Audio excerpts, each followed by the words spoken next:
Aray. Ganito pag balat ng lukban. Ayan. Alisan muna natin yung magkabilang dulo.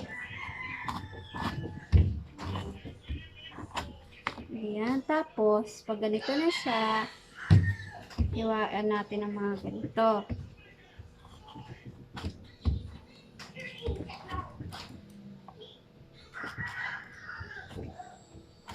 Ayan.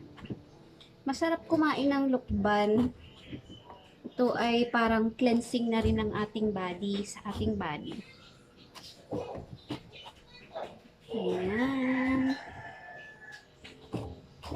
And then, kapag ganito na siya, nahiwa mo na ng mga ganito, pwede na natin tong ganitohin para mas mabilis. Ayan. O, diba? Mm. Mm. Para malinis. Ay, nahiwa.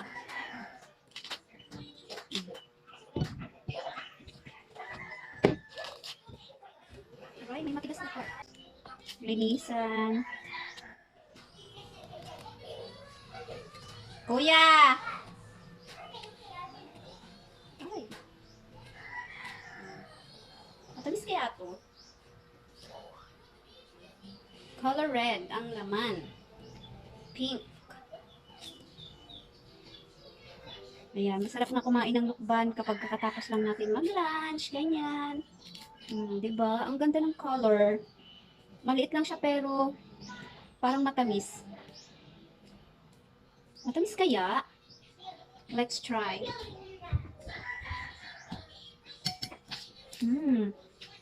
Ayan, parang nagpipink.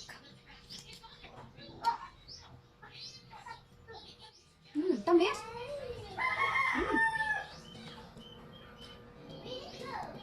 Mm.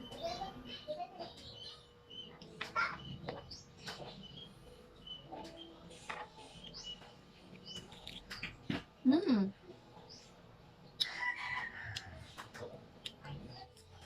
Tamis pala to. Sarap. Mm.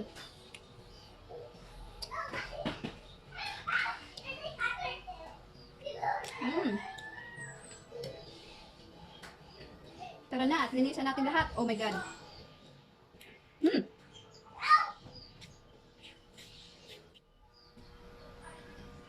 Yung anak ko makain din ito, yung baby girl. Gustong gusto niya rin yung lukban. Ayan. Hiwain na natin to lahat. Masarap din to yung medyo malamig. Ilalagay ko muna to sa ref. Mm. Tamis pala.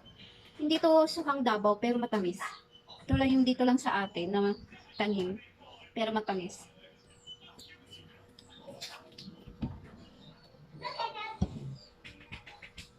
Ayan. Tcharam! Masarap din to isang sa asin. Try na natin isa pa. Mm. Mm. Huh? Mm. Mm.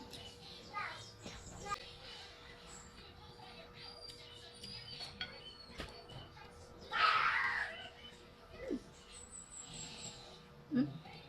Ano to? Ha? Kapa? Tamis?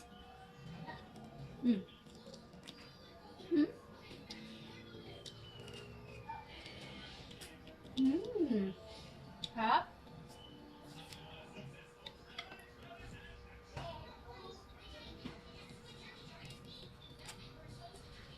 Mm.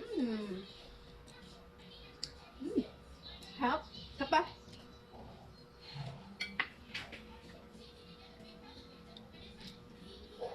Mm. Mm. Tamis? Mm.